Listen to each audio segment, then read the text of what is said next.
The neon flickered intermittently above the municipal hospital entrance, casting red and white shadows across the empty parking lot. It was 3 a.m., and Dr. Marcus Chen had been sitting inside his car for nearly an hour, his hands trembling on the steering wheel. At 28 years old, he should have been walking in for his emergency room shift, but he couldn't. Not anymore. 3 nights ago, he had lost a patient, a 16-year-old boy. Gunshot wound. Marcus had done everything right, followed every protocol, but the boy died in his hands anyway. And something inside the young doctor had broken. He stared at the badge on the passenger seat. Dr. Marcus Chen, emergency resident. The letters seemed to accuse him. Fraud, they whispered. You're not strong enough for this. His hands were still shaking. They hadn't stopped trembling since that night. How could he hold a scalpel like this? How could he make life or death decisions when he could barely hold a coffee cup? I can't do this, he murmured to the empty car. I just can't do this anymore. That's when he saw the woman. She emerged from the emergency entrance, moving slowly, leaning on a cane. She must have been about 70, gray hair pulled back in a simple bun, wearing faded scrubs. She stopped under the flickering light, looked directly at Marcus's car, and began walking toward him. Marcus thought about starting the car and driving away, but something about the determined way she moved kept him in place. She knocked on the window. He rolled it down slowly. You gonna sit there all night, or you gonna come in? She said. Her voice was rough but not unkind. It carried the weight of decades of night shifts. I don't think I can, Marcus admitted, surprising himself with his honesty. The woman studied his face for a long moment. You're Dr. Chen, aren't you? The resident who lost the Harris boy on Tuesday. Marcus nodded, his throat tightening. Get out of the car, she said. It wasn't a request. He obeyed, not quite knowing why. She shouldn't have that kind of authority over him. He was a doctor. She was clearly support staff. But there was something in her eyes, a calm certainty, that commanded respect. Walk with me, she said, turning toward the parking lot. Marcus followed, hands in his pockets, staring at the ground. What's your name? He asked. Rosa Martinez. I've worked housekeeping for 42 years. Same emergency room you're about to give up on. The words hit Marcus like a punch. I'm not. You are, Rosa interrupted gently. I've seen that look 1,000 times. Seen it on residents, nurses, even veteran doctors. It's the look of someone deciding whether it's worth continuing. They walked in silence for a moment. Then Rosa stopped and pointed to a bench near the entrance. Sit down, I'm going to tell you a story. Marcus sat, and Rosa joined him, placing her cane carefully beside her. 1983, she began. I was 26 years old, had just arrived from Mexico 6 months before. Barely spoke English. Got the housekeeping job because it was all I could do. One night I was cleaning the hallway in the ER when they brought in a man. Heart attack. He was screaming in Spanish, terrified, and nobody could understand him. She paused, her eyes distant with the memory. The attending that night was young, like you, Dr. William Thorne. He was doing everything right, but the patient was panicking, fighting against them, making it worse. Dr. Thorne saw me in the hallway and pulled me inside. Translate, he said. Help me save him. Rosa smiled softly. I was nobody, a janitor, but he treated me like part of the team.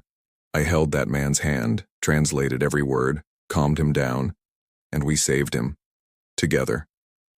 Afterward, she continued, Dr. Thorne found me in the break room. I was crying. He asked me why. I told him, because today I mattered. Today I wasn't invisible. Today I saved a life. Rosa turned to face Marcus directly. You know what he told me? He said, Rosa, you saved more than one life today. You saved me too. I was about to make a terrible mistake because I was too proud to ask for help. You reminded me that medicine isn't about ego. It's about doing everything we can, together with what we have. Marcus's hands stopped trembling. That doctor, Rosa said softly. Dr. Thorne, he died 3 weeks ago, cancer. He worked in this ER for 40 years, saved thousands of lives. And you know how many he lost? Hundreds. Maybe thousands. He carried every single one. She placed a weathered hand over Marcus's shaking one. But he told me something the week before he died. He said, "Rosa, you taught me in my first year that we don't fail when we lose a patient. We fail when we stop trying." He made a point to thank me. After all those years, he remembered that one night.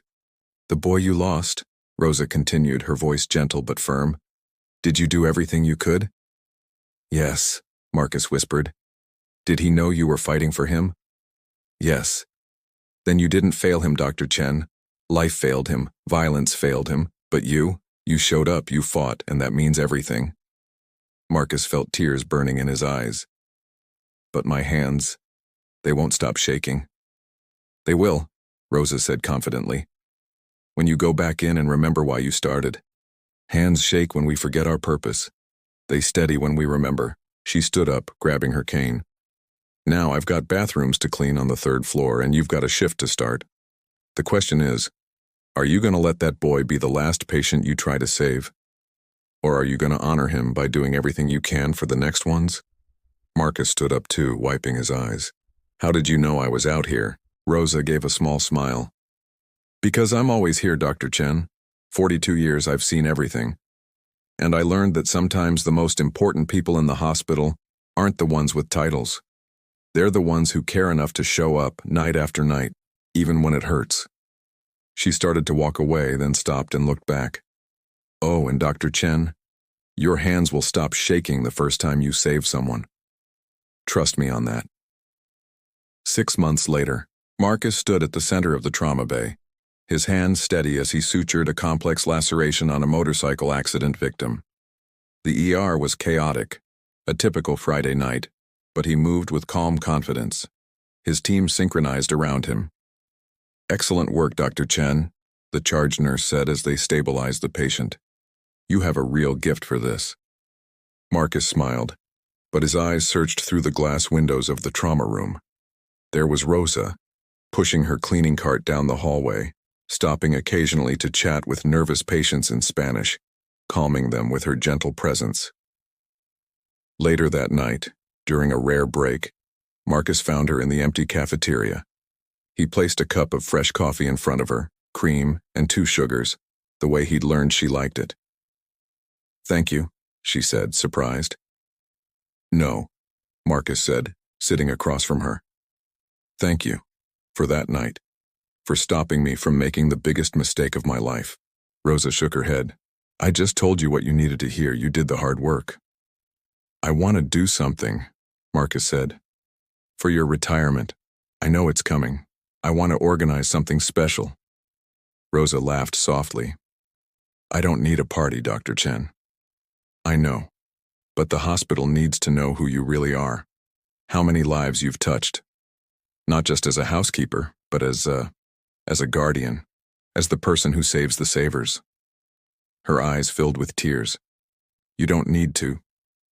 "I do," Marcus said firmly, "because you taught me that medicine isn't about titles. It's about showing up.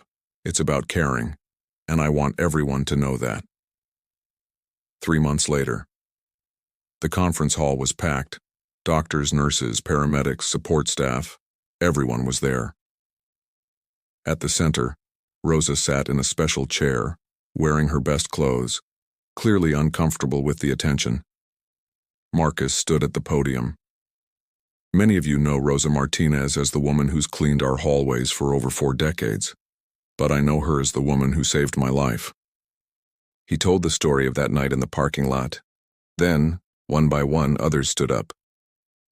A nurse spoke about how Rosa consoled her after her first patient loss. A paramedic described how Rosa helped him translate for a family in crisis. A senior surgeon admitted that Rosa found him crying in a stairwell after a traumatic medical error and simply sat with him, offering silent presence when words weren't enough. Story after story. Life after life. 42 years of quiet kindness and invisible strength. When Rosa finally stood to speak, her voice trembled. "I always thought my job was small," she said. "Cleaning floors, emptying trash. But you All of you. You made me feel like every shift mattered, that I mattered. She looked directly at Marcus. Dr. Thorne taught me that there's no small job in a hospital, only small people. And none of you are small. You show up every day, even when it's hard, and do the work that saves lives. It's been the greatest honor of my life to work alongside you. When she finished, the entire room rose in applause. And Marcus saw it. Tears in the eyes of the most hardened doctors, hugs between departments that rarely interacted, a moment of unity and recognition. 2 years later, Marcus was now chief resident, responsible for mentoring the next generation. He'd created a new program. Every Monday morning, residents met with different support staff members, housekeeping, security, transport, kitchen, to hear their stories and learn their names. Medicine, he told his residents, isn't a hierarchy. It's a circle. We all keep this place running. We all keep each other standing. He kept a photo in his office. Rosa on her last day of work, surrounded by staff, wearing that gentle smile that had comforted so many over so many years. Beneath it, he'd framed the words she'd said to him that night in the parking lot. We don't fail when we lose a patient. We fail when we stop trying. Late at night, when a young resident was struggling, Marcus would find them. He'd sit with them, just as Rosa had done with him. He'd tell the story of the parking lot, of the janitor who saved a doctor by reminding him why he started. And slowly, patient by patient, shift by shift, the lesson spread. Strength isn't never breaking. Strength is breaking and choosing to show up anyway. Strength is remembering we're not alone in this.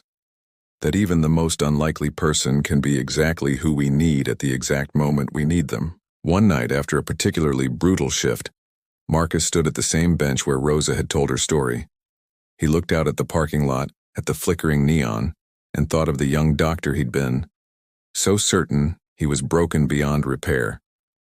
His hands were steady now, not because they never shook, but because he'd learned to trust them anyway. Because he'd learned that healing doesn't mean being invincible. It means being human, fallible, and choosing to try anyway. Out of nowhere, he heard it. A young voice, hesitant. Dr. Chen? He turned. A new resident stood there, eyes red, hands trembling. I don't know if I can do this.